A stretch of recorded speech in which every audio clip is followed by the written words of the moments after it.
주권방송과 함께 박근혜 시대를 헤쳐가시는 애청자 여러분께 정중히 인사드립니다. 저는 주권방송 대표 권호혁입니다.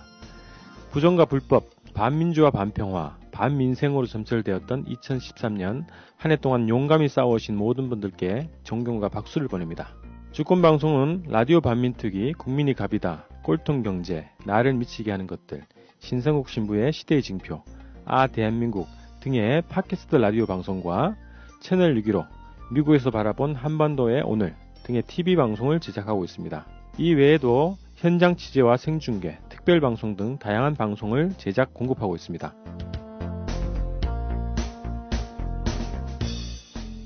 주권방송이 민중의 눈과 귀를 멀게 하는 공중파와 종편, 신문들에 맞서 진보 언론의 사명을 해올 수 있는 힘은 애청자분들의 적극적인 참여에 있습니다. 2014년 더 용감하고 더 완강하게 싸울 수 있도록 여러분들의 적극적인 참여를 호소합니다. 주권방송을 후원해 주십시오. 홈페이지 www.eurotv.net에서 민들레 홀씨 정기 후원자로 참여해 주시거나 우리은행 1005-501-779765 주식회사 주권방송으로 직접 신청하실 수 있습니다. 주권방송은 올해에도 변함없이 평화번영과 민주회복을 위한 진보 언론의 사명을 성실히 수행할 것입니다. 2014년에도 주권방송과 함께 해주십시오. 감사합니다.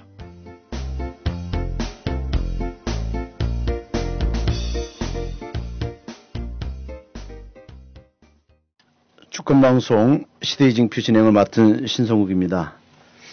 시대의 징표란 우리가 사는 시대에서 발생하는 사건들을 복음적인 관점에서 진단해보고 또 성찰하고 행동한다는 뜻입니다.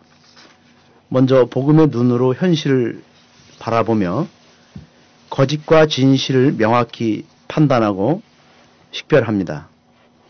마지막으로 행동으로 옮기는 것이 종교인의 시대적 사명이라고 말씀드리고 싶습니다. 2014년 트위터리안들이 선정한 최고의 사자성어는 이구박태라고 합니다. 이명박 구속하고 박근혜 퇴진하라는 뜻입니다. 이 땅에 사회 정의와 민주주의를 다시 세우기 위해서는 이명박 구속과 부정선거와 불법선거로 당선된 박근혜 퇴진만이 그 해법입니다. 박근혜는 이명박 일당의 부정선거로 당선된 가짜 대통령입니다. 본인 스스로 강조하는 법과 원칙에 따른다면 박근혜 본인이 먼저 불법 대통령이라는 사실을 인정하고 사퇴해야 마땅합니다. 정통성이 없는 선거 쿠데타로 가짜 대통령이 된 박근혜로 인해 민생은 도탄에 빠지고 민주주의는 무너졌습니다. 최근 사법부는 노골적으로 선거에 개입한 전 경찰청장 김용판에게 무죄를 선고했습니다. 이 나라는 행정부, 사법부, 입법부, 언론 권력까지 장악한 박근혜 일당 독재 시대를 맞이했습니다. 아버지에게 배운 거라고는 오직 군사 쿠데타, 부정선거, 독재뿐입니다. 시대의 징표는 부정선거로 당선된 박근혜의 불의와 부정, 악행을 하느님께 고발하며 이 땅의 진리와 정의를 바로 세우는데 온 힘을 다할 것입니다. 오늘 방송을 함께 진행할 분들 또 초대한 손님을 소개하겠습니다. 네, 저는 강주교구 현해마을에 살고 있는 최민석 신부입니다. 예, 저는 서울대학교 한국정치연구소 연구원입니다. 이원영입니다. 반갑습니다. 네, 안녕하세요. 저는 가톨릭 뉴스 지금여기 인터넷 신문이죠. 편집국장 맡고 있는 한상봉이라고 합니다. 네, 오늘 특별히 가톨릭 뉴스 지금여기 한상봉 편집국장을 초대해서 우리가 좀 더 많은 얘기를 듣고자 합니다. 새해 들어서도 한국 천주교회는 부정선거로 당선된 박근혜 사퇴를 요구하는 시국미사가 계속 진행되고 있습니다.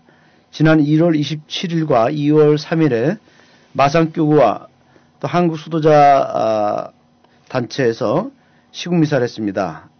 최 신부님도 또 우리 한국장님도 다녀온 걸로 알고 있는데 어떻게 다녀오신 소감을 좀 말씀해 주시죠. 저는 마산교구 고현성당에 갔었는데 한 1시간 일찍 도착을 했어요. 근데 아주 군복 입은 사람들이 한 150명 정도 쫙 포진해 있었는데, 뭐랄까, 위압감 같은 게 좀 느껴졌고, 뭐, 가짜 신부 물러가라. 이런 얘기 구호를 들으면서, 내가 정말 가짜 신부인가? 근데 사실은 들어가는 사람들에게 대단히 위압감을 느끼는, 저래도 되나? 저렇게 하고 싶으면 다른 곳에도 해도 될 텐데, 그리고 이제 들어갔는데 또 아마 성당 내부에도 들어와서 미사하는데 상당한 소란이 있었어요. 그래서, 야, 이게 종교의 행위 속에도 그들이 와서 이렇게 방해를 하는 부분에 있어서 정말 마음이 좀 착잡했습니다. 공식적인 이름이 무슨 대한민국 수호 천주교 모임이라든가? 천주교인 모임이요. 천주교인 모임. 약칭을 뭐 대수모라고 하는 것 같더라고요. 대수모, 대수천, 뭐 이렇게. 본인들은 대수천이라고 불러달라고 그렇게 그래요? 얘기를 하더라고요. 인터뷰를 하는데. 대수천의 역사나 뭐 이게 흐름이 있습니까? 대수천의 역사라고 한다면은 뭐 이게 갑자기 나타난 것 같긴 하지만 실제로 그 이름이 그런 것이고 그러한 흐름들은 역사적으로 계속 있어 왔죠. 그러니까 이를테면은 1978년도인가요? 그때 구국사재단이라는 게 있었어요. 유신 정권 하에 구국사재단이 있었는데 구국사재단이라는 게 사실은 원래 공식적인 명칭은 아니고 그 당시에 전주교의 김재덕 주교님이라든가 이런 분들이 굉장히 강경한 예언자적 발언을 하시고 그랬는데 여기에 대응해서 사제들이나 주교들이 교회를 분열시키고 있다. 그러면서 이제 연장사재단이라는 이름으로 성명서가 발표가 됐는데 주교단에서 이들 사제들을 교통정리를 해주고 직접적으로 발언하지 못하게 하고 공식 기구인 뭐 정평이나 이런 걸 통해서만 걸러진 얘기를 내보내도록 했으면 좋겠다. 이런 부분들에 대해 주교들이 좀 조치를 취해주면 좋겠다라는 내용의 어떤 연장사재단 성명서가 나는데, 이 당시에 같이 얘기 나오기 시작한 게 이제, 군종 후원회 출신 사람들이 중심이 돼가지고, 횃불이든가요? 횃불이라는 어떤 그런 선전지를 만들어서 배포를 하는데, 그때 평신도로서는 처음으로 이제, 어떤 구국사재단과 비슷한 입장에서 그런 자기 입장을 표명한 흐름들이 있었고요. 그리고 이런 것들이 두드러지게 나타난 거는 사실은 이명박 정부 들어서기 전후부터 시작이 됐죠. 그래서 이명박 그 당시 17대 대선인가요? 이명박하고 18대. 이명박이 18대인가? 네, 18대. 그렇죠. 예. 이명박 이제 후보로 나왔을 때 그거를 지지하기 위해서 저희가 만들어져요. 뉴라이트 운동이 시작이 되는데 뉴라이트 운동이 김진홍 목사라고 두레교회인가요? 거기 계시는 그분이 이제 뉴라이트 의장을 하셨는데 천주교에서도 천주교 뉴라이트가 만들어져요. 예, 그때 이제 민자당이라든가 그 전에 자민당 뭐 이런 데서 국회의원 했던 김현옥 씨라는 분이 의장 역할을 하면서 천주교 뉴라이트가 발족이 되고 그 흐름이 나중에는 이명박 정부 내내 이제 뭐 4대강 사업이라든가 아니면 용산 사태 또 뭐가 있나 대주 강정 문제 뭐 이런 것들이 막 터지면서 이제 지난 3, 4년 전부터 한국 천주교회에서 사제들과 수도자들이 대대적으로 시국미사라든가 길거리 미사들을 시작을 하게 됐고 이러한 흐름에 대해서 문제제기를 하면서 신부님 말씀하셨던 것처럼 뭐 정치사제다. 그래서 교회에서 떠나라. 뭐 이런 얘기를 하기 시작하면서 등장한 게 이제 소위 나라사랑 기도회 모임이 있죠. 그래서 나라사랑 기도회의 중심 멤버들도 마찬가지로 아까 얘기했던 김현옥 씨를 중심으로 하는 예전 보수적인 본당 사목회장이라는 이런 사람들이 모여서 만든 건데 제가 파악하기로는 한 30명 정도가 핵심 멤버인 것 같고요. 그분들이 명동성당 만나의 방 거기서 모여서 회의도 하고 뭐 그랬던 거로 제가 알고 있고요. 이분들이 나라상 기도회라는 이름으로 했는데 그 후로는 주로 이분들이 하는 활동의 내용이라는 게 성명서예요. 근데 성명서를 조선 중앙 동아일보에 그 하단 통광고로 내는 그게 이제 전부였는데 최근 들어와서 이제 그렇죠. 구체적으로 행동으로 보이는 거죠.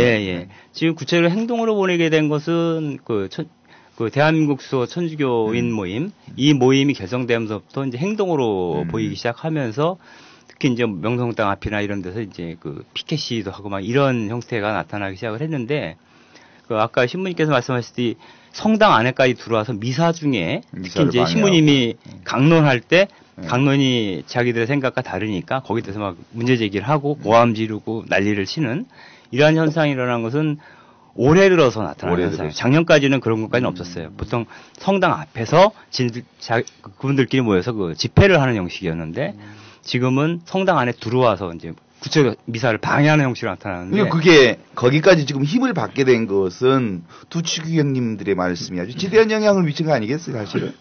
예를 들면 가짜 예언자 발언 있으셨고 신부 정치 참여 안 된다라는 발언이 그들이 그렇게 행동으로 나서는데 큰 영향력을 줬다라는 생각들이 들어요. 그런 의미에서 지금 이제 우리 그 교황님에 관련된 얘기들을 함께 좀 풀면서 이게 보수화되어지는 한국 사회의 흐름들을 좀 함께 좀 얘기를 나눠봐야 할 필요가 있는데 거의 이제 교황님 1주년 다 되죠? 그렇죠. 3월 19일 날 서임식이 있었던가요? 네. 그러니까 이 교황님이 1주년이 다 되면서 한국 세계의 변화 그리고 더 나가서 이제 안으로는 한국교회의 변화 어떻게 진행되고 있는지 좀 이렇게 서임 과정에서 나타난 얘기도 좀 나누고 해봐야 되지 않을까 싶습니다. 먼저 제가 이제 그 묻고 싶은 거 교황님이 실제로 이제 이름이 교황이 되고 프란시스코라고 하는 이름으로 바뀌었어요. 이게 주는 큰 의미가 있겠죠?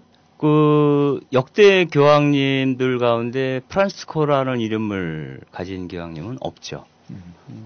그 이유는 여러 가지가 있을 텐데 사실 교황이라는 게 지난 2000년 동안 사실 종교 지도자의 의미도 있지만 대체로 그 권력의 의미가 더 컸다라고 보는 거죠. 그래서 그 세속 영주들과 끊임없는 갈등과 투쟁, 권력 투쟁에 나섰던 게 이제 교황의 역사라고 볼 수가 있는데 일종의 그 종교적인 권력, 종교 정치적인 권력의 의미를 갖다 보니까 그 사실 프란시스코라는 이름이 적절하지가 않죠. 왜냐하면 프란시스코는 잘 알다시피 권력과는 전혀 상관없는 분이셨고 또 우리가 그 교회 안에서 가장 그 신원 자체가 권력적인 의미를 갖는 것 중에 하나가 사제거든요. 사제 서품을 받으면 이제 일정하게 하급 권력에 참여하는 것이고 뭐 주교나 추경이 되면 그 고위층에 이제 진입하는 것으로 볼 수가 있고 무슨 어떤 사람들은 그 주교 그러면 장관 장성급 그다음에 또 사제는 장교급 그러니까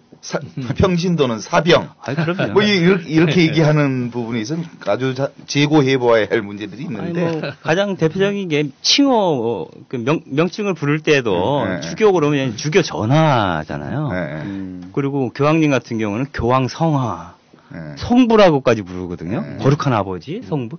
이런 것이 갖고 있는 권력, 의지, 내지는 권위 같은 게 있는데, 그건 정반대의 그렇죠. 그 성향인 프란치스코를 선택한 데는 큰 의미가 있다는 거죠. 이분 같은 경우는 평생 사제사품 안 받고, 수도의 창립자임에도 불구하고 평수사로 살았던 분이고, 그리고 무력함을 통해서 세수지상의 평화를 이뤄야 한다는 입장이었기 때문에 권력하고는 전혀 상관없는 분. 그러니까 크게는 프란치스코를 규정한다면 가난의 상징 했던 분이고 그다음에 평화를 대변했던 분이시고 그렇죠. 더 나아가서는 생태계 피조물들을 사랑하고 돌봤던 분의 그 큰 이미지가 있단 말이에요. 그 이미지를 이렇게 가지셨던 것은 미래 지향성을 그렇게 두겠다고 하는 의미가 있을 텐데 좀 이렇게 풀어서 얘기를 좀 주시면 좋겠죠.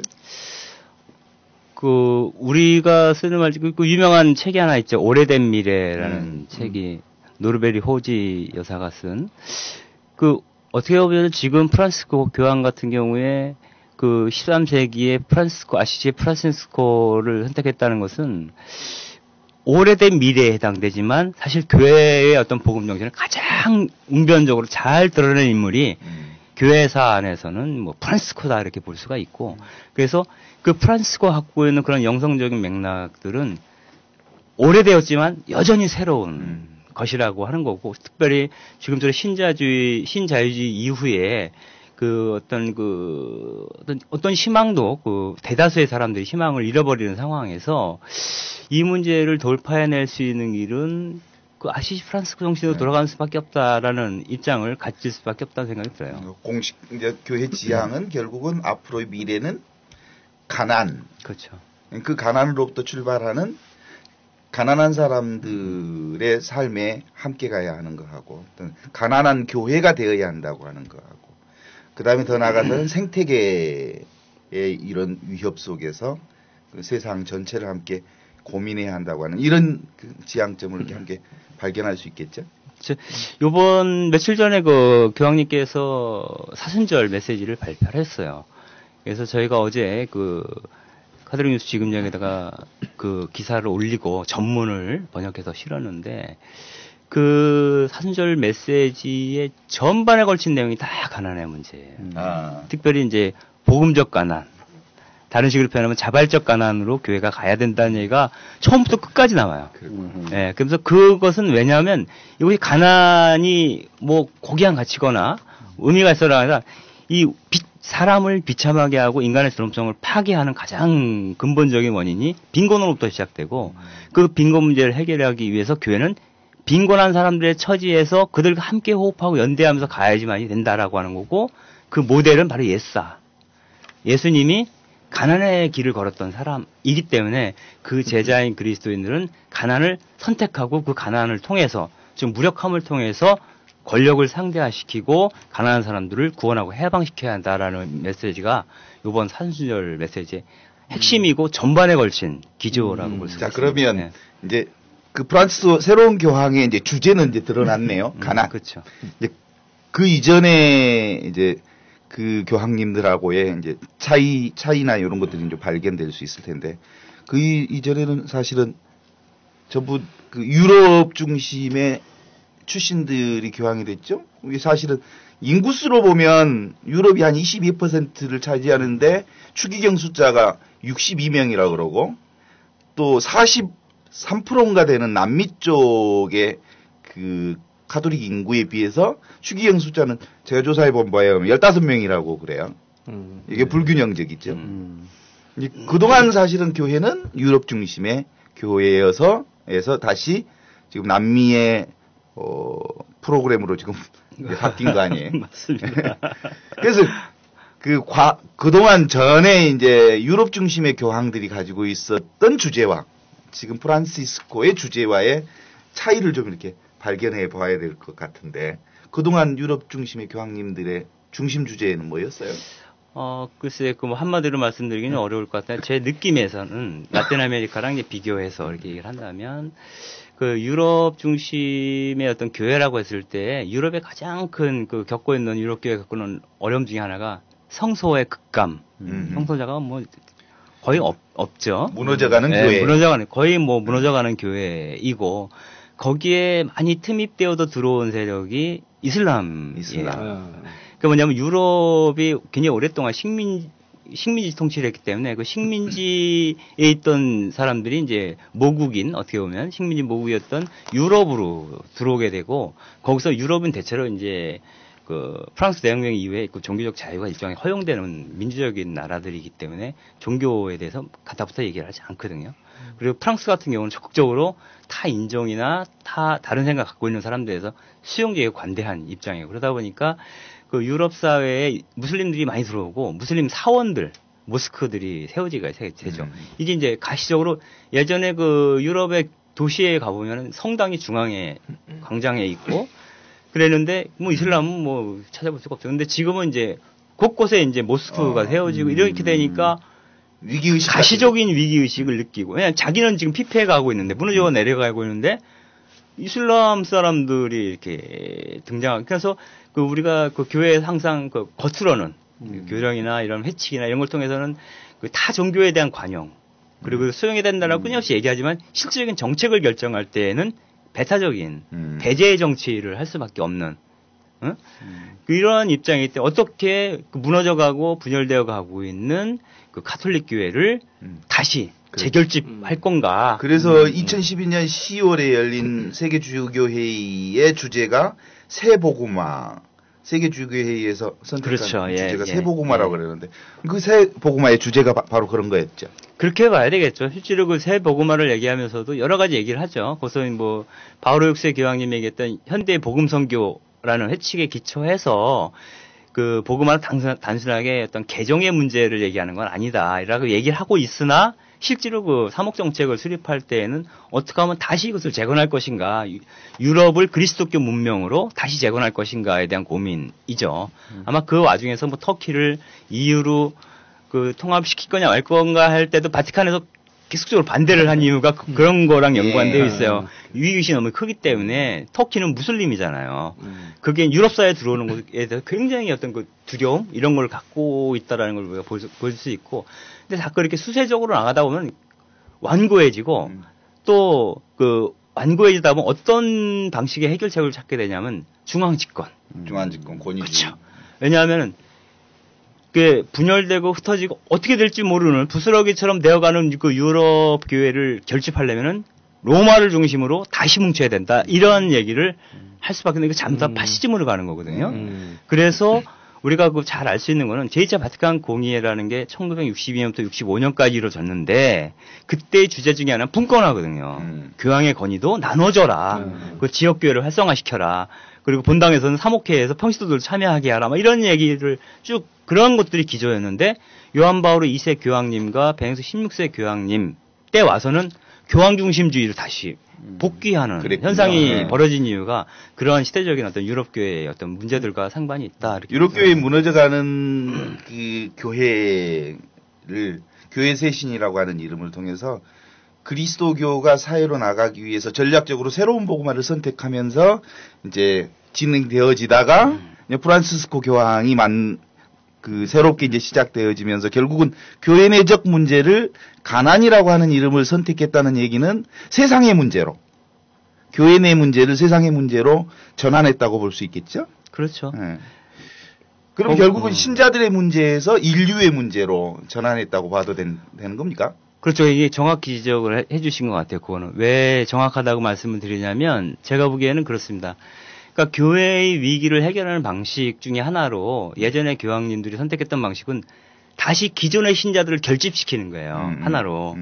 그러니까 더 교회 안으로 모든 시선을 집중시키는 거죠. 우리가 뭘 잘못했을까? 뭘 바꾸면 될까? 이런 고민을 해서 교리교육 더 시켜라. 성서 많이 익혀라. 뭐 전례를 더 거룩하게 해서 사람들이 전례에 오면 전례 참석하면서 이거 한참 요새 다시 유행하는 것 중에 하나가 전례에 대한 강조였거든요. 최근 몇 년 전에 엄청 강조했어요. 그래서 카톨릭 교회 가면 문화적인 어떤 그런 만족감 이런 걸 주어서 끌어들이려고 했던 거 그런 게 있는데 그건 내부를 향하게 돼 있어요. 근데 프랑스 교황이 오면서 그거 잘못된 방식이다. 인류의 문제로 이 교회 문제를 해결하기 위해서 교회를 바라보는 것은 실제로 미래가 없다. 오히려 세상의 문제에 교회가 직접 뛰어들고 거기에 관심을 가짐으로 해서 사람들이 이 교회가 아직도 의미 있는 존재라고 하는 것을 사회적으로 보여줘야 돼. 증언해줘야 되고. 그래서 그렇게 얘기하셨죠. 거리로 나아가서 사람들을 찾고 만나는 일이 중요합니다. 교회 밖으로 나가십시오. 나가서 증언하십시오. 그리고 형제 자매들과 교류하십시오. 그리고 교회 밖으로 나가 나누고 요청하십시오. 그래서 우리의 말씀이 육신 안에 살아 숨쉬게 해야 합니다. 뭐 이렇게 해서 그렇죠. 사람들을 밖으로 나가게 하는 직접적인 계기가 된 게 지금 프란치스코 교황이라고 볼 수 있겠죠. 저는 이 프란치스코 교황과 다른 교황님들과 좀 이렇게 비교를 해보면은 제가 신부 생활하면서 그 교황님들의 해칙이나 어떤 그 교서 이런 것들을 좀 많이 보고 묵상하게 되는데. 그분들의 삶은 보지 못했고, 좋은 말씀이 담긴, 아주 정말 관념적이고 추상적인 그러한 내용으로 꾸며진 해칙들을 참 많이 읽으면서, 솔직하게 얘기해 보시고. 마음이 아주 화해했습니다. 제가 다시 한번 묻겠습니다. 그때 해칙 관심 있었어요? 저는 해칙을 많이 읽었어요. 왜냐면은, 왜 그러냐면은, 제 동창 신부님이 이 교황 해치기의 전문가입니다. 늘 우리 동창들 만나면 어떤 해치기를 읽으라고. 그래서 제가 우리 동료 신부들끼리 이렇게 만나서 이제 그래도 우리가 많이 읽었어요. 근데 그 교황님이 그렇게 해칙을 발표하고 또 문서를 발표하고 그 다음에 이제 당신이 그런 삶을 살았는가라는 부분에 있어서는 보이질 않아요. 예. 그래서 저는 카톨릭을 내 개인적으로 카톨릭 신부로서 카톨릭 비판하면 문서 종교. 문서 종교. 문서는 진짜 완벽하게. 맞습니다. 예. 정말 잘 나와 있어요. 뭐 사랑에 대해서, 정의에 대해서, 사회 복음에 너무 잘 나와 있어요. 그러나 그것을 우리 현실 속에서 실천하는 이런 것은 보지 못한다는 거죠. 그러니까 우리가 문서를 내놓고 나서 자기 만족에 빠져서 우리 교회가 살아지 않았냐. 마치 우리는 다 했다. 이런 식으로. 근데 이 프란시스 교황님은 교황 되기 이전부터 그분의 이 주교로서의 삶, 또 추기원의 삶을 보면은 이미 복음을 실천하셨고 또 당신이 내놓은 그런 어떤 그 사목교서들을 직접 몸으로 실천하셨어요. 그래서 뭐 이분이 작년에 그 교황에 취임했을 때 많은 언론들이 이렇게 타이틀을 뽑았는데 새 교황 버스로 출근하고 단칸방에 살았다라는 기사가 제목이었습니다. 그만큼 이분은 실천적으로 보여주신 분. 그래서 행동하는 교황으로서 저는 인상에 많이 남고 평가하고 싶은 거죠. 그게. 그런데 제가 한번 생각해 보면 한번 질문을 한번 던지고 싶은데 그 선임자의 선례를 깬다는 게 사실 말처럼 쉽지 않아요.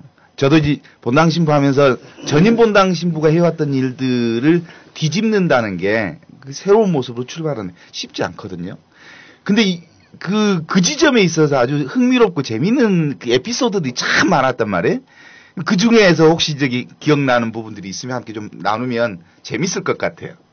아니, 글쎄요, 뭐, 저야 이제 그 신학을 전공하거나 하는 사람이 아니니까 전임 교황님들과 뭐 구체적인 에피소드로 뭐가 달랐는지 이건 모르겠지만 다만 지금 이 프란치스코 교황님을 보면서 깜짝 놀랐던 그런 에피소드들은 있죠. 그러니까 예를 들면 이제 그 당신께서 직접 이제 가난한 삶을 살아오셨는데 그러니까 그 지금도 보면 바티칸 궁이 아닌 게스트하우스에서 지내신다든가 그리고 이제 실제 뭐 차를 타고 다니시는데 20년 된 중고차를 이렇게 타고 다니시고 뭐 그런다고 합니다. 그리고 밤에 이제 노숙자들을 몰래 만나기도 하고 교황청 미사를 할 때는 청소부, 정원사, 뭐 경비원 뭐 이런 분들을 차례로 이제 초대하고 노숙자도 초대했었죠 얼마 전에 식사도 같이 하고 이런 모습은 글쎄요 그 이전의 교황님들에게서는 없었지 않았나 좀 이런 생각이 드는데 저는 근데 이런 과정을 보면서 아까 인류로 이제 초점을 돌렸다라고 했는데 이게 이제 그 효과가 어떻게 나타났냐라고 생각을 해보면요. 그러니까 2013년 3월에 교황님이 선출되고 나서 2013년 그 미국의 이제 시사 주간지죠 타임지가 올해의 인물을 선정했는데 이게 이제 프란치스코 교황을 선정을 했습니다. 또 하나 재밌는 것은 이것은 이제 언론이기 때문에 이렇게 선정할 수가 있다고 보지만 정말 세계에서 가장 많은 사람들이 그 활용하고 있는 소셜 네트워크 서비스가 페이스북인데 이게 전 세계에서 한 몇 명이 하고 계신지 아십니까 혹시? 페이스북을? 페이스북이요? 예. 전 세계에서 11억 9천만 명이 페이스북을 하고 있답니다. 그런데 2013년도에 페이스북에서 이 페이스북 사용자들이 가장 많이 언급했던 단어가 바로 프란치스코 교황 이 단어였다고 합니다. 즉 이건 무슨 얘기냐면 교황님이 뭔가 교회를 바꾸기 위해서 자꾸 교회 안으로 들어오는 것이 아니라 세계를 향해서 인간 전체를 향해서 나가야 된다라고 하셨고 실제 그 모습도 말씀만 하신 게 아니잖아요. 그렇게 본인께서 뭐 그 거리로 나가서 파장을 일으켜라 뭐 이런 말씀도 하시고 뭐 불평등과 맞서 싸우라 이런 말씀도 하시고 가난에 대한 문제를 정말 많이 말씀하셨는데 아까 말씀드렸던 것처럼 가난한 삶을 함께하고 가난한 사람과 연대하는 모습을 실제 보여주셨단 말이죠. 이렇게 되다 보니까 교회 안에서의 영향력뿐만 아니라 정말 이 전 세계 인류에 대한 영향력 이게 굉장히 그전 교황님들에 비해서 정말 많이 커진 게 아닌가 좀 이런 생각을 해봤습니다. 실제 비근한 예로 이 미국 정치권에서 최근에 이 교황님을 따라 배우는 일종의 열풍이랄까요? 좀 이런 게 분다고 하는데 이제 오바마 대통령도 마찬가지고 오바마 대통령과 반대 입장에 있는 공화당의 경우도 이제 마찬가지라고 합니다. 제일 미국의 오바마 대통령이나 혹은 공화당이나 교황을 따라 배우는 열풍의 핵심 키워드가 뭐였냐? 가난의 문제였습니다. 가난. 예. 그러니까 지금 현재 미국 사회도 빈곤에 대한 문제가 굉장히 중요한 키워드인데 과거에 보면은 공화당은 빈곤이나 가난의 문제는 개인의 책임으로 돌리고 그래요. 뭐 굳이 국가가 나서서 책임을 져야 될 문제는 아닌 것처럼 이런 스탠스를 취해 왔었는데 뭐 교황님이 꼭 이것 때문이다라고만 말할 수는 없겠지만 교황님의 영향력이 있으면서 지금 현재 공화당이건 민주당이건 미국에서 이 가난이 키워드가 되고 있는데 물론 이 과정에는 이 문제도 있습니다. 미국의 유권자의 24%가 가톨릭 신자입니다. 그러니까 상당히 유권자 중에서 이제 비중이 큰 거죠. 그러면 정치권은 당연히 표를 가지고 자기가 당선이 되는 그런 이제 사회니까 유권자의 눈치를 봐야 되고 그랬을 때 24%에 해당되는 가톨릭 신자를 어떻게 자기 편을 만들까 이렇게 생각을 할 텐데 결국 이렇게 보자면은 미국 사회의 유권자 24%를 차지하고 있는 가톨릭 신자들이 이건 아무래도 교황님의 영향이 컸던 것 같은데 가난의 문제다라고 하는 게 우리 교회가 해결해야 될 정말 중요한 문제다라고 받아들인 이것이 원인이 돼서 결국 미국의 정치권에까지 이렇게 영향을 끼친 게 아닌가 이런 생각이 듭니다. 그런 영향력이 이제 구체화되려면 사실은 실제로 계획 성향의 인물을 바꾸고 인물을 배치하고 시스템의 변화까지 가야 그분의 생각이 구체적으로 뿌리를 내리고 착근하고 있구나라고 하는 것을 볼 수 있을 텐데 아직은 거기까지 보기에는 조금 더 지켜봐야 할 부분들이 많이 있죠. 이제 그런데 이제 조금 이제 우리 한국 교회의 변화 쪽을 좀 우리가 더듬어 볼 필요가 좀 있을 텐데 실제로는 계획교황인데 추기경님이 최근에 서임되어지는 관련에 있어서는 염추기경님을 보면서 계획교황 맞아? 라고 하는 생각을 한단 말이에요. 그런 점에 있어서 혹시 정보에 잘못된 정보를 누가 올리고 누가 그 정보를 처리하느냐? 이 정보에 따라서 문제가 됐느냐 아니면 원래 당신의 성향하고 다른 방식의 결정이 됐느냐? 이 얘기를 좀 나눠볼 필요가 있을 것 같은데 어떻습니까? 이거 아주 단순한 문제가 아니고요. 그러니까 먼저 약간의 결론부터 말씀드리자면 교황이 아니기 때문에 염주교님을 추기경으로 서임했다라고 보지 않는다라는 거고요. 근데 요 전에 좀 얘기 좀 돼야 될 게 몇 가지가 있어서 그것만 말씀을 먼저 드리겠습니다. 뭐냐면은 이번에 교황님께서 2014년 마치고 2015년이죠. 그러니까 올해 12월부터 교회력으로서는 12월에 시작을 하니까 대림절부터 그때부터 내년 11월까지를 봉헌 생활의 해다 이렇게 규정을 했어요. 몇 년 전에 신앙의 해라는 게 있었는데 봉헌 생활의 해라는 수도생활 내지는 수도자들이 우리 교회 카톨릭 교회에서 차지하는 중요성을 강조하기 위한 것이다라고 저는 보는데요. 아까 시모님께서 그런 말씀하셨잖아요. 어떻게 전임 교황의 관례를 지금 교황이 쉽게 낄 수 있을까? 그거 어려운 일 아니냐 이런 질문을 하셨는데 아마도 그 답을 구한다면 지금 현 교황님께서 교구 출신이 아니라 수도회 출신, 즉 예수회죠. 수도회 출신이기 때문에 과감하게 그걸 전례를 낄 수 있었고 생활적으로도 어떤 주교들이 느끼는 어떤 호사가적 취미에서 벗어나서 아주 소박하고 겸손하고 가난한 삶을 살아올 수 있었고 교황이 돼서도 마찬가지로 교황이라도 여전히 수도자였기 때문에 그거를 할 수 있었다라는 생각이 들어요. 그래서 그것과 연결돼서 보면은 우리 한국 교회에 물론 염수정 대주교님이 추경이 되신 그런 일이 있었죠. 그 직전에 임명된 게 있어요. 바로 직전에 보좌주교죠. 서울대교구.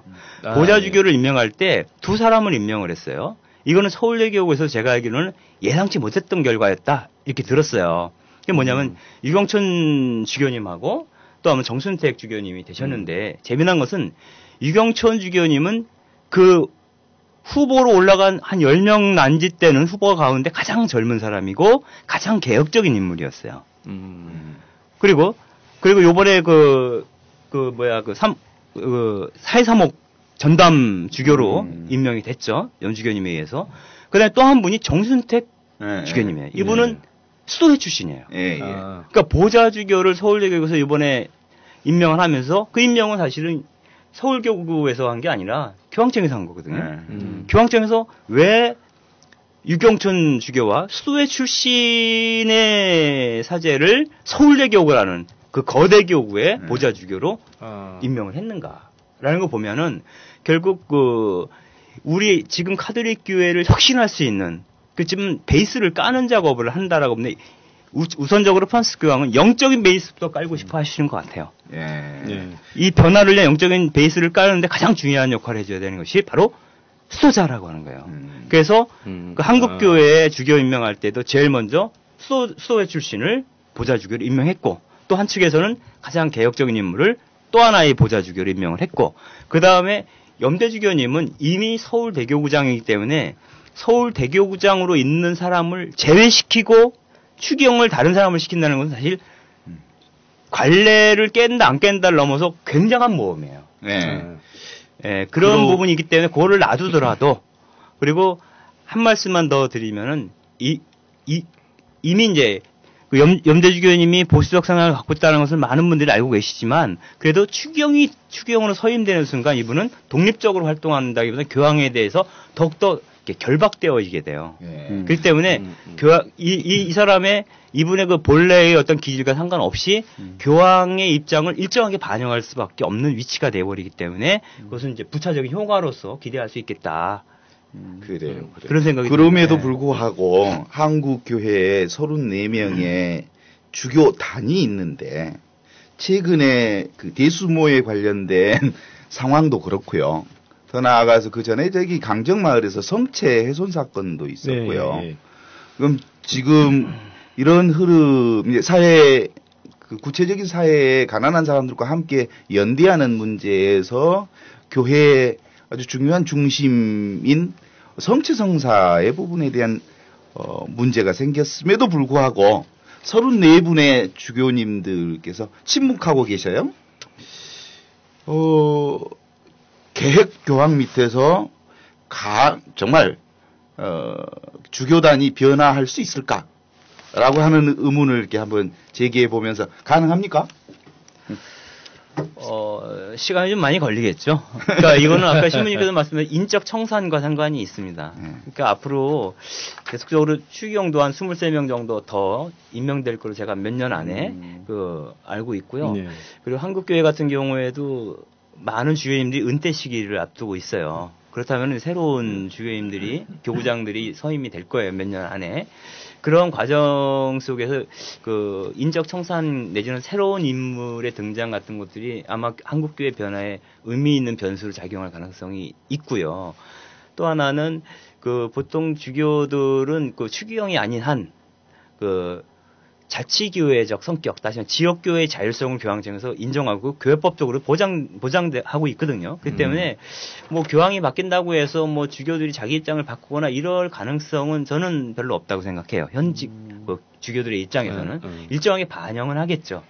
그리고 지금 염추경님 같은 경우에도 추경님이 되고 나서 보여준 어떤 행보라는 게 이제 노숙인 시설에 가서 뭐 이렇게 미사를 한다거나 이런 정도 수준이지 그분이 생각하는 가난이라는 개념이 아직까지는 그 수준인 것 같아요. 그러니까 이분도 변화하려고 노력하는데 이 사회사목 분야는 사실은 한 번도 해보지 않은 영역이라 엄두를 못 내시는 것 같고 할 수 있는 게 이제 사회복지적 차원에서 좀 더 신경 쓴다라는 차원인데 아마도 좀 시간이 지나고 그 염추경님이 직접 하시지 않더라도 그 뭐 유경천 주교님이라든가 사회사목국을 맡고 있는 아니면 다른 그 사제들이라는 이런 사제들이 그런 사회사목적 관점에서 일을 할 때 적극적으로 제지하거나 그러지는 않을 것 같아요.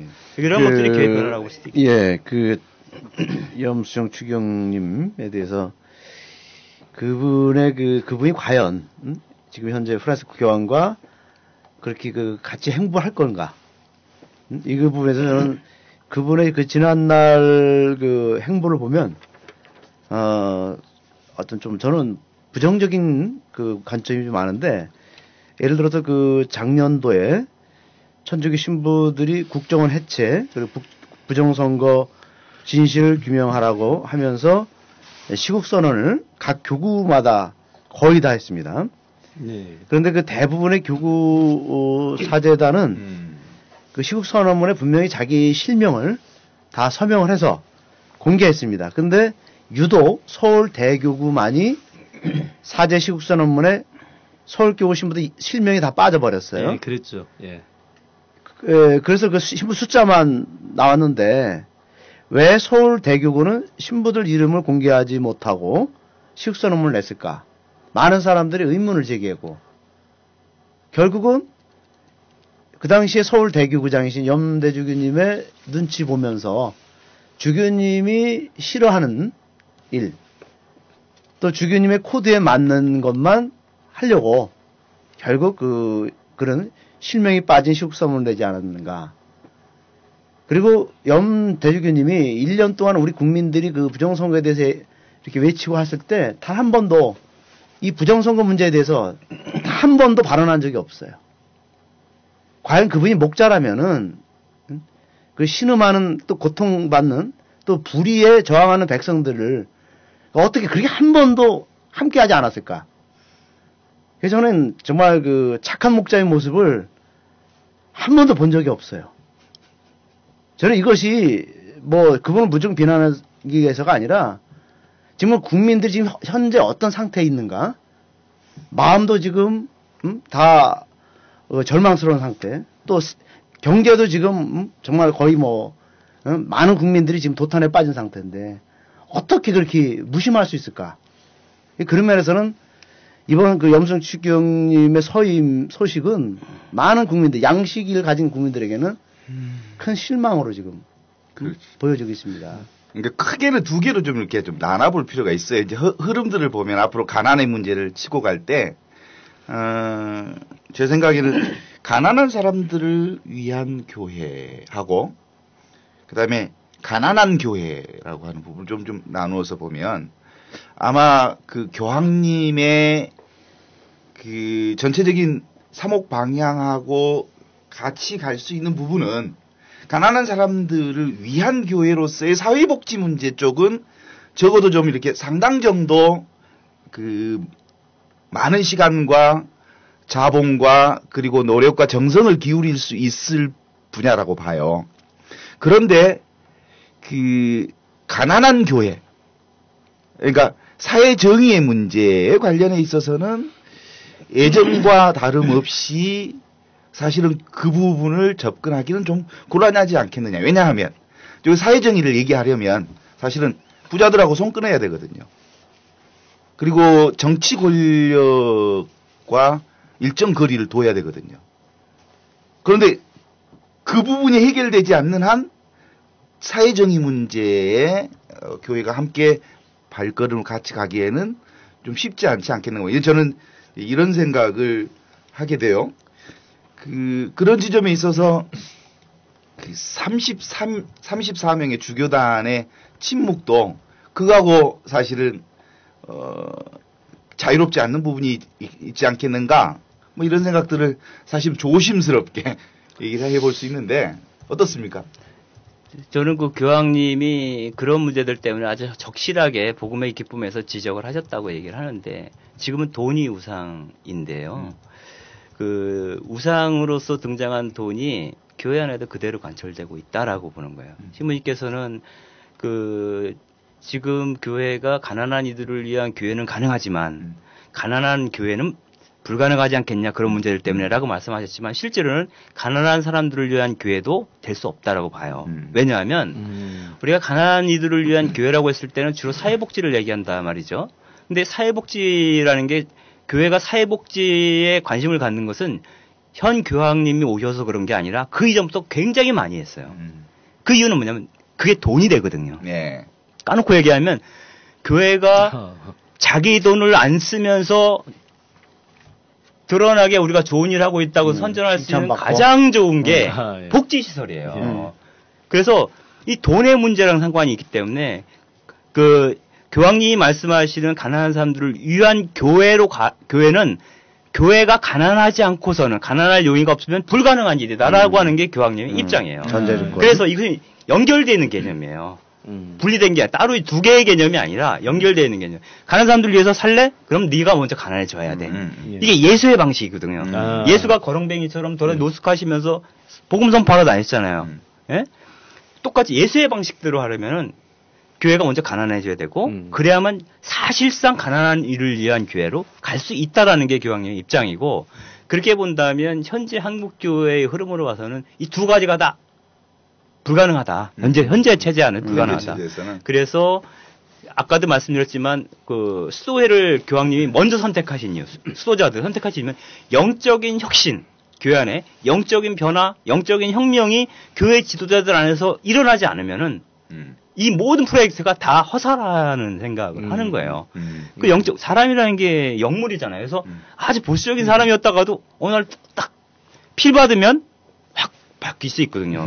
그래서 기득권을 포기해버리면 굉장히 자유로워지면 가난할 수 있거든요. 그 지점에서 한번 물어봅시다. 프란치스코의 이 가난의 영성이 그 어떤 측면에서 보면 해방신학에 근거를 두고 있는 것 같다라는 느낌들이 많이 든단 말이죠. 그렇다면 해방신학에서 무엇을 받아들였고 또 무엇은 받아들이지 않았는지 혹시 짚어줄 수 있으면 함께. 좀 어려운 질문인데요. 저는 프란시스코 교황님이 아르헨티나 출신이고 해방신학의 영향으로부터 자유롭지 않다라는 생각을 하고 있어요. 그러나 교황님이 꼭 해방신학의 영향을 입어서 가난한 이들을 위한 가난한 교회, 또 가난의 영성 이런 것을 설파하신다고 생각하지는 않아요. 왜냐하면은 우리가 잘 알 수 있는 게 1984년에 해방신학자였던 레너드 보프 신부님이 로마로 소환을 당했어요. 그때 이제 시안교리 성장관이 나중에 베네딕트 16세 교황님이 되신 라친거 추기경이었는데 소환해서 해방신학에 대한 문제 제기를 하는데 문제 제기의 가장 핵심은 그거죠. 그 당시에는 물론 교회론의 문제였긴 했지만 왜 해방신학이 마르크스주의적 분석 도구를 활용하는가 이 혐의를 얘기했어요. 그래서 문제 제기를 했어요. 그래서 나온 게 해방신학의 일부 측면에 관한 훈령이라는 게 84년에 발표가 됐어요. 그리고 2년 후에 브라질 주교들과 요한 바오로 2세 교황님이 굉장히 많은 토론을 한 후에 2년 후에 두 번째 훈령이 나오는데 자유의 자각 맞죠. 그것이 이제 두 번째 외칙이 나오는데 여기선 좀 더 해방신학에서 긍정적으로 얘기를 해요. 근데 왜 교황청에서 해방신학에서 얘기하는 가치, 즉 첫 번째는 가난한 이들을 위한 우선적 선택, 그리고 교회가 가난한 사람들과 호흡하면서 그 가난한 대륙의 문제를 해결해야 된다. 해방적 출신이 왜 의미 있는가에 대해서 이 두 가지 훈령은 해방신학을 비판하기 위한 아니면 해방신학에 대한 교황청의 입장을 밝히기 위한 훈령임에도 불구하고 해방신학의 개념을 다 받아들여요. 중요한 요소들은 다 왜냐하면 해방신학에서 말하는 것이 사실은 해방신학에서만 얘기하는 게 아니라 그렇죠. 복음이기 때문에 그래요. 그렇죠. 그러니까 나는 교황님 해방신학의 영향을 받아서 가난을 얘기하는 게 아니라 원래 예수가 그랬고 복음의 핵심이 거기에 있기 때문에 그거를 부인할 수 있는 사람은 아무리 보수적인 교황이든 주교든 그 복음의 핵심을 거부할 수가 없어요. 거기서 나온 거다. 이렇게 보는 게 가난 문제랑 관련해서는 맞을 것 같아요. 저는 근데 지금 말씀하신 걸 들으면서 교황님의 교회개혁 혹은 사회정의에 대한 진정성이 어디서 나올까 이런 생각을 좀 해본 건데요. 그러니까 그게 해방신학에서 왔든 그렇지 않든 누구나 다 알 수 있는 거는 복음에서 왔다고 생각을 한단 말이죠. 근데 중요한 게 복음에서 이런 진정성을 받아들였는데 중요한 건 그럼 이걸 실제 어떻게 할 거냐 실천의 문제잖아요. 정말 하기 어려운 실천을 하신 첫 번째로 제가 손을 꼽고 싶었던 게 바로 이제 바티칸 은행의 개혁이었거든요. 어느 누구도 이 사회를 살아가면서 금융자본의 문제로부터 자유로울 수 있는 사람이 없을 텐데 제가 가장 정말 깜짝 놀랐던 것은 이 바티칸 은행 개혁의 문제였습니다. 이걸 보면서 야, 이분은 정말로 가장 중요한 근본을 건드리는 정도까지 교회를 개혁하고 사회정의를 실현하겠다는 진정성, 그리고 이 실천 의지, 이건 믿을 수 있겠구나, 이런 생각을 했었습니다, 저는. 예, 그런 틀에서 어떤 사람은 프란치스코 교황을 진보라 얘기하고, 어떤 분들은 지독히 또 보수라고 얘기한단 말이에요. 예. 왜 이렇게 그 사람들이 헷갈릴 만큼 보수와 진보를 서로 헷갈리게 얘기하고 있는지에 대해서 함께 나눌 필요가 좀 있는데, 예를 들면 제3세계 쪽에서는 진보로 얘기하고 유럽 교회 쪽에서는 보수라고 얘기한단 말이에요. 왜 그러죠? 뭐 유럽 교회 관심사 중에 하나는 카톨릭 교회랑 가장 많이 부딪힌 부분이 사실은 낙태 문제라든가 동성애 문제라든가 이런 것들이에요. 그러니까 교회 관심, 그러니까 그 시민 사회의 관심이 라틴 아메리카나 아시아에서는 가난의 문제, 빈곤의 문제가 굉장히 큰데 유럽은 그거보다는 어떤 그 자유의 부분, 인간적 자유, 권리 이런 부분이 더 크기 때문에 그 실제로 그 요한 바오로 2세 교황님 같은 경우에도 아주 완강한 입장, 그런 그 가정 문제, 성 문제에 대해서 갖고 있었기 때문에 네덜란드 가셨을 때 막 계란 세례도 막 그랬잖아요. 그 수녀들이 던진 거거든요. 그 정도의 어떤 개혁 그런 분위기거든요. 유럽 교회는. 그런 교회에서 입장에서 볼 때 그 프란시스코 교황님 같은 경우에는 그 원칙적으로는 여성 사제 부분 아니다 이렇게 얘기를 하고 있고, 동성애 부분 자연스럽지 않다. 그 낙태 사제 독신도 있고요. 예. 이번 여러 가지 이러한 견해들에 대해서는 그 유지를 하죠. 선대 교황들의 입장을 그대로 유지하기 때문에, 그런 점에서 뭐 유럽교회 입장에서는, 아니면 유럽인들의 입장에서는 여전히 보수적이다 이런 부분에 대해서 이렇게 얘기하고 있으나, 그 제3세계에서는 사실 그게 주요 쟁점이 아니기 때문에 교황이 가난을 선포하고 또 그들에게 직접적으로 어떤 사회적 변화 이런 것들을 요구할 때 그 환영할 수밖에 없는 그런 어떤 약간의 차별성이 있는 거죠. 현실 판단해보면. 그러니까 유럽에서는 어떻게 교회가 사회에 적응할 것인가에 대한 문제 쪽이고, 또 사실은 제3세계 쪽에서는 중심 문제, 제3세계 중심 문제인 불평등의 문제, 가난의 문제, 정치 경제의 억압 문제를 어떻게 돌파할 건가. 그렇죠. 그것을 근본적으로 복음이라고 하는 관점에서 유럽과 제3세계를 보는 것이지. 그러니까 결국은 뭐 그 진보도 아니고 보수도 아닌 복음주의자다. 예, 복음 중심의 그 흐름에서 유럽과 제3세계가 다르게 나타나는 거다. 이렇게 봐도 되겠네. 그렇게 보는 게 좀 맞을 것 같아요. 굳이 말하자면 그게 적절한 말인지 확신은 없지만 비교적 그게 맞는 것 같은데, 그러니까 교황님 같은 경우에는 그렇게 생각하시는 것 같아요. 뭐냐면 그 복음적 진실에서는 어느 정도 이렇게 열어놓을 수 있는 부분이 있지만 또 열면 안 되는 어떤 그 절대적인 진리가 있다라고 믿으시는 것 같아요. 그 부분에 대해서는 이제 동성애 같은 게 동성애자들에게 관대하게 돼야 되고 그들의 인간의 존엄성이라든가 그들의 권리를 지켜야 한다라고 분명히 말씀하세요, 교황님은. 그러나 그 자체가 자연스러운 건 아니다. 자연법적 입장에서 그렇게 말씀하시는 거거든요. 그래서 그 정도까지만 나아져도 사실은 상당히 의미가 있어요. 그래서 그리고 일반 사람들, 아까 적응이라고 하는 표현을 했는데 그 유럽인들한테 적응이지만 한국 사회만 해도 그게 적응이 아니거든요. 한국 사회에서 그런 식으로 개방적 태도를 취하면 교황 이상의 이렇게 얘기를, 정서가 달라요, 대륙마다. 그래서 그거를 일반화시키기 어려운 부분들이 있다는 생각이 들죠. 그러니까 교황님의 계획 교황님하고 그에 따른 이제 한국교회 주교의 변화, 그러다면 이제 사목 현장에서의 사제들의 변화까지 가려면 시간이 좀 걸릴 수 있을 텐데, 실제로 그 눈에 보이는 교황님은, 주교님들 입장에서는 눈에 보이는 교황님이 가깝고 눈에 보이지 않는 하느님은 더 멀고요. 사제들 입장에서 보면 가까이 있는 주교님은 가깝고 멀리 있는 교황님은 멀고요. 그런 점에 있어서 사실은 실질적 영향력은 계획교황이 바뀌었어도 실제로 이제 현장에까지의 변화는 좀 두고 봐야 되는 부분들이죠.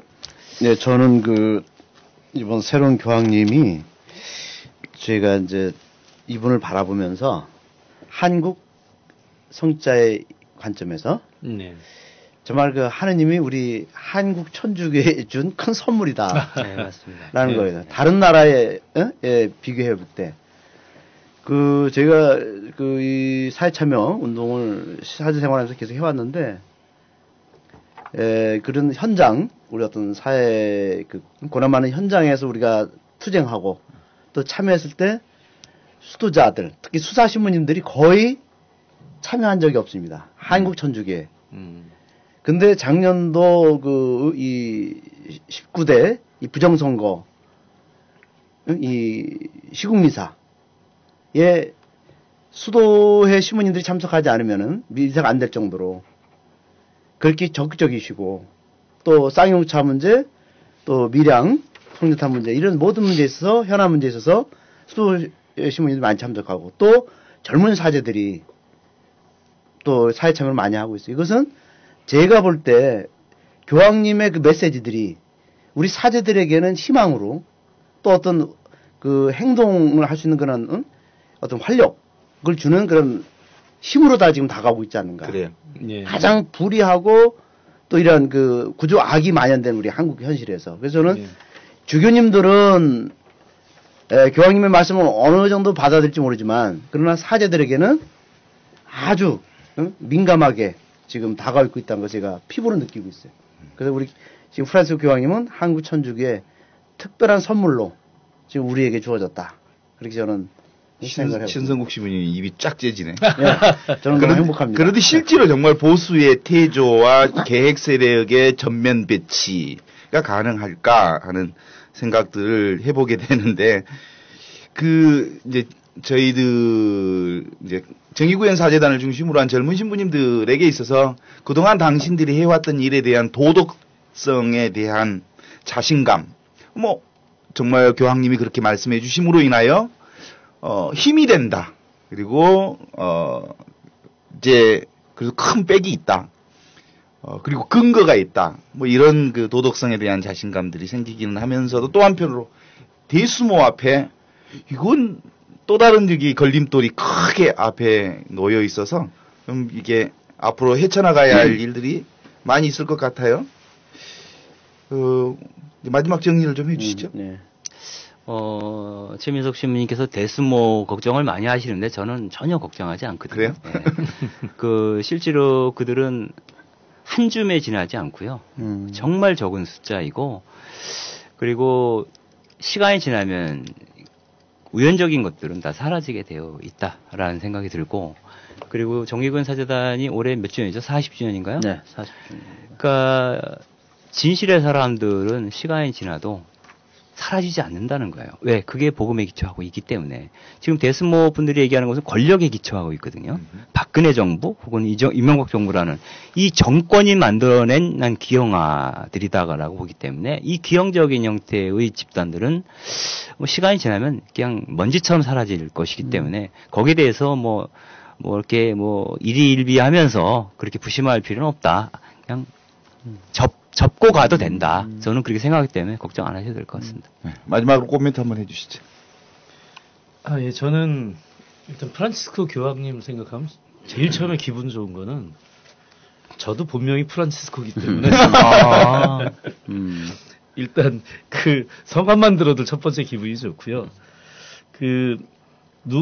교황님 어록이라든가 이런 데서도 찾아볼 수 있지만, 역시 가난의 문제에 대해서 말뿐만이 아니라 실제 몸으로서 행동을 보여주시고, 그리고 그 행동이 단순히 무슨 언론에 나가기 위한 쇼맨십 같은 행동이 아니라 정말 진정성을 가지고 이렇게 활동하고 계신다라는 이 점을 받아들이게 되면서 정말 프란시스코 교황님만 생각해도 기분이 좋죠. 그리고 또 하나, 아까 신성욱 신부님도 사제분들에 대한 말씀을 좀 해주셨는데, 제가 정의평화민주 가톨릭 행동이라고 한 단체에서 활동을 하면서 계속 시국미사, 시국기도회 이런 걸 하면서 느꼈던 것이, 가톨릭 평신도들에게 있어서도 교황님의 말씀은 우리의 이런 활동이 정말 신앙적으로, 복음적으로 정당한 것이구나라고 하는 확신을 갖는 이런 굉장히 중요한 밑거름이 되고 있는 것 같습니다.